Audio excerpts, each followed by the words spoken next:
Federal Reserve Chair Jerome Powell's tenure as chair may extend beyond May 15 due to an ongoing Justice Department investigation. The probe into Powell's comments about the Fed's building renovation has delayed the confirmation of Kevin Warsh, President Donald Trump's nominee to replace Powell. The investigation, led by U.S. Attorney Gina Pirro, has stalled the Senate Banking Committee's confirmation process for Warsh. Senator Tom Tillis has indicated he will not vote to confirm any Fed nominees until the investigation is dropped, effectively blocking Warsh's nomination. This delay highlights the political challenges and legal protections surrounding the Federal Reserve's leadership. Powell has stated he will remain as chair of the Fed's interest rate setting committee if no successor is confirmed by May 15. Additionally, he could stay on the Fed's governing board until January 2028, preventing Trump from filling another seat on the board until then. Powell has also indicated he will make decisions based on what he believes is best for the institution and those it serves. The situation underscores the Federal Reserve's efforts to maintain its independence in the face of political pressure. Powell's resistance to this pressure has been recognized, with the JFK Library Foundation awarding him the John F. Kennedy Profile and Courage Award for protecting the Fed's independence despite years of personal attacks and threats from the highest levels of government. President Donald Trump is considering a major decision: deploying U.S. troops to Iran to secure its stockpile of enriched uranium. This move could prevent Iran from developing nuclear weapons, but it comes with significant risks and complexities. Experts and lawmakers are wary. Senator Richard Blumenthal voices concern, arguing that the president's objectives may necessitate a physical presence in Iran. The uranium stockpile could potentially allow Iran to build up to 10 nuclear bombs. The enriched uranium is a critical piece in Iran's potential nuclear capability, buried under rubble from previous U.S. bombings. Securing this stockpile is seen as essential to prevent future nuclear threats from Iran. The decision to deploy troops is politically and militarily complex, involving significant risks. As the situation remains uncertain, the president must weigh the consequences of his actions carefully.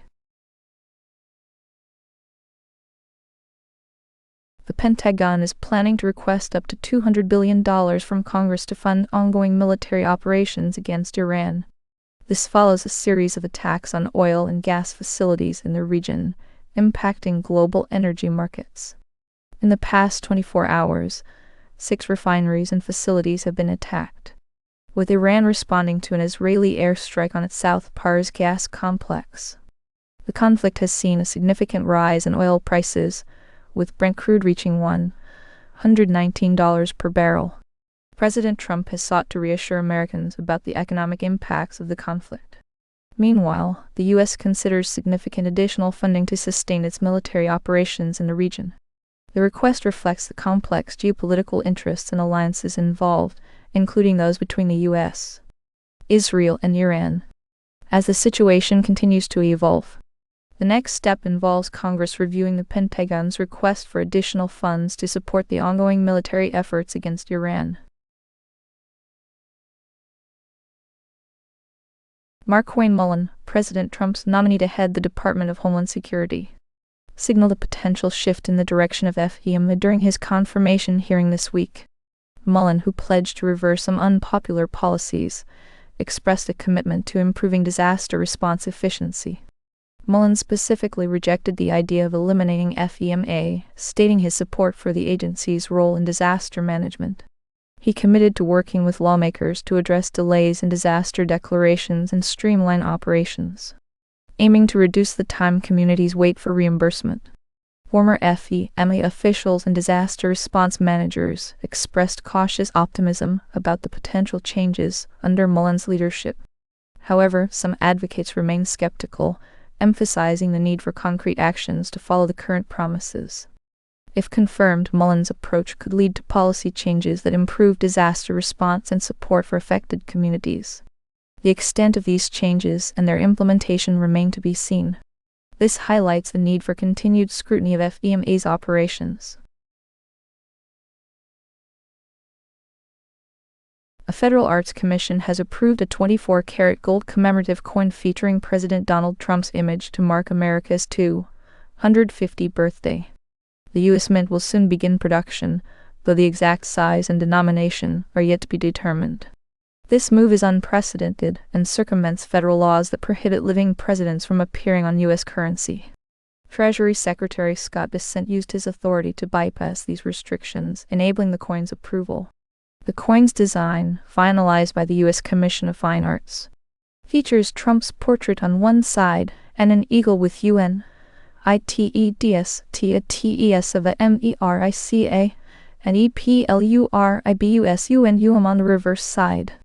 Trump's approval of the design marks another example of his allies circumventing traditional practices to honor his legacy. The exact production run size and denomination remain undetermined, with some commissioners advocating for a larger-than-standard coin due to Trump's preference for grandeur. The move highlights the ongoing efforts to cement Trump's legacy through unconventional means. Recent strikes on oil and gas facilities in the Persian Gulf have raised significant concerns over regional stability and energy security.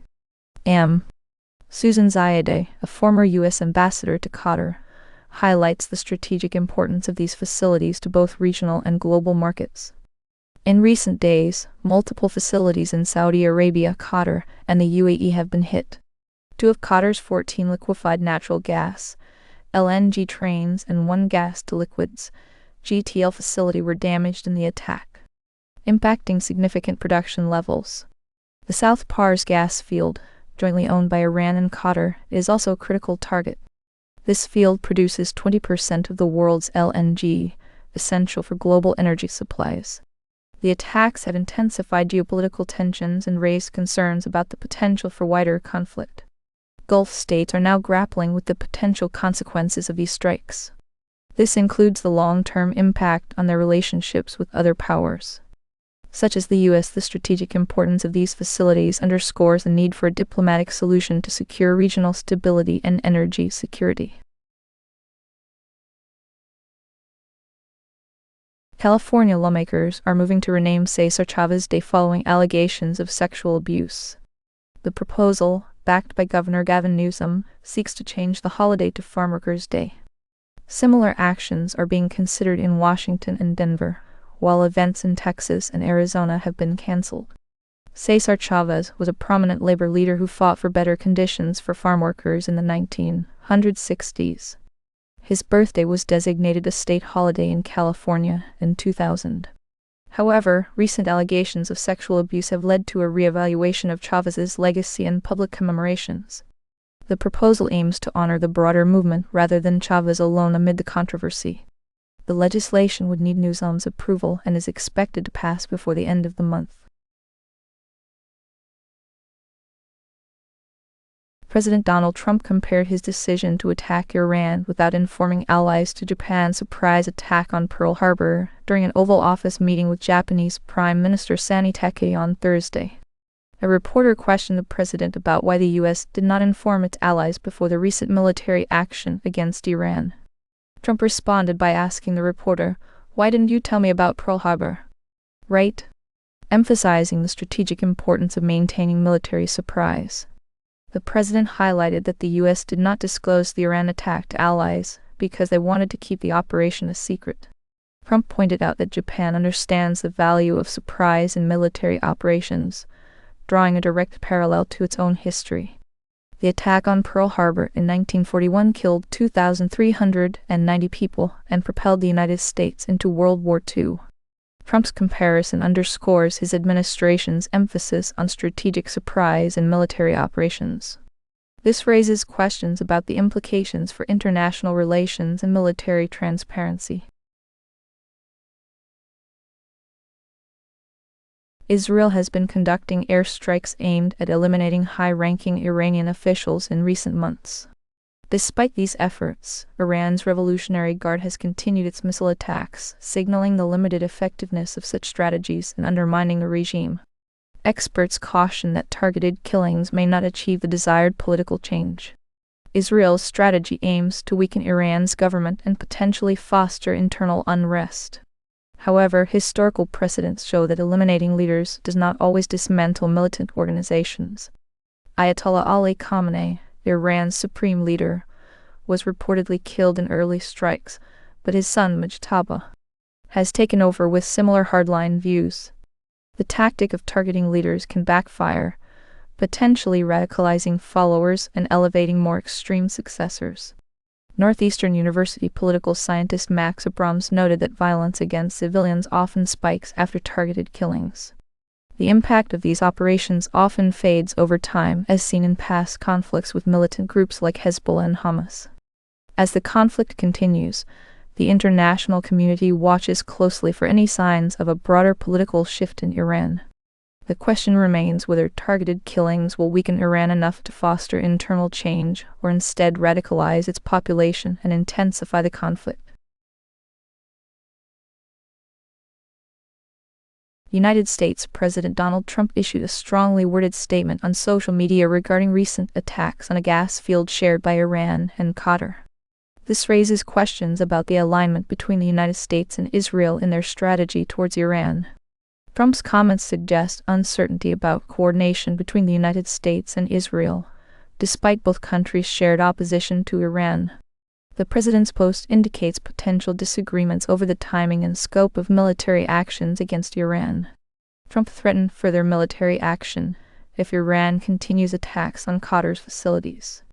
In response, Prime Minister Benjamin Netanyahu emphasized alignment with the United States, stating that Israel had acted alone in the attacks. Netanyahu stressed that the two nations were in lockstep regarding their objectives in the conflict. He acknowledged that some actions were taken without direct United States approval. This conflict highlights ongoing tensions and diverging strategic goals between the United States and Israel, particularly regarding the approach to Iran. The recent events underscore the complexity of international alliances in the Middle East and the challenges in coordinating military operations in a volatile region.